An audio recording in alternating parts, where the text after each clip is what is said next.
We live in that situation for over 30 years and in continued danger in Turkey. When I was born, my father had already converted from Islam to Christianity. And not only he had given his heart to Jesus Christ, but he was also a pastor. As a child, Sama served with her father and mother in house church. Yet in a hostile country, they faced intense persecution. Growing up, I witnessed so many attacks to our house and privacy on routine basis. The security authorities would raid our house and would confiscate all the Christian items. I was only 6, but I remember each attack to our house clearly. I used to crawl under the bed to hide with fear, trembling. However, I was witnessing everything. And in that little kid's mind, there were tons of questions like, where do they take Daddy? Why do they arrest him? Why do they handcuff him and pull his weak body aggressively on the ground? With all these things in my mind, I still believed that my father was the strongest man in the world and he would come back home. Harassment such as this only continued, growing worse as Sama and her family persisted in their faith in God. There were times when her father was made a prisoner, even spending 75 days in solitary confinement, leaving Sama and her mother unsure if he was even alive.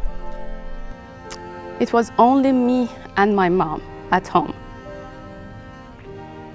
And we would go to the bathroom to pray quietly because we were so scared to be hurt by them. Everything was under their control.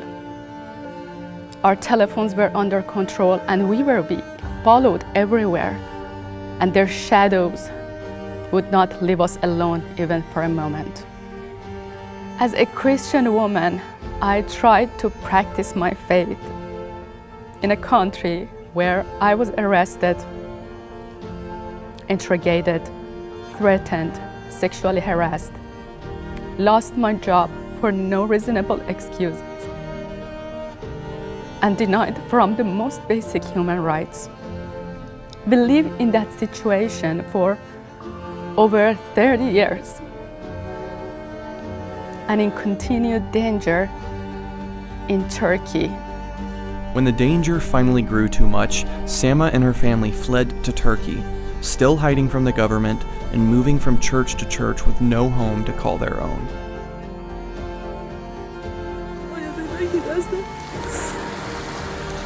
پلیس مهاجرت نشاید من گرفتن اطلاعات ایران نیست آینده من دست خداست آینده من دست خداست من اینطوری هم به این بزرگی بالاخره یه جا برای من خودم پیدا میشه که مطمئنم که یه جا پیدا میشه برای من. Help soon came for Sama and her family, however, through the aid of international organizations making their story public. News reached the Anglican Church in the United States, who came to their rescue. So finally, with help of Aaron, we got our boarding pass in our hands. Yeah, it's a happy day.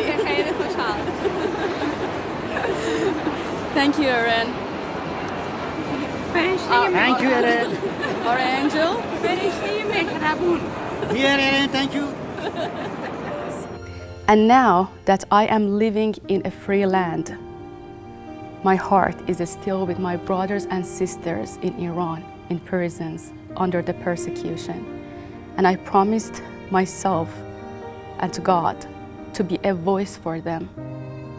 And today, I am deeply humbled to be part of Heart for Iran ministry to do this sacred mission alongside them.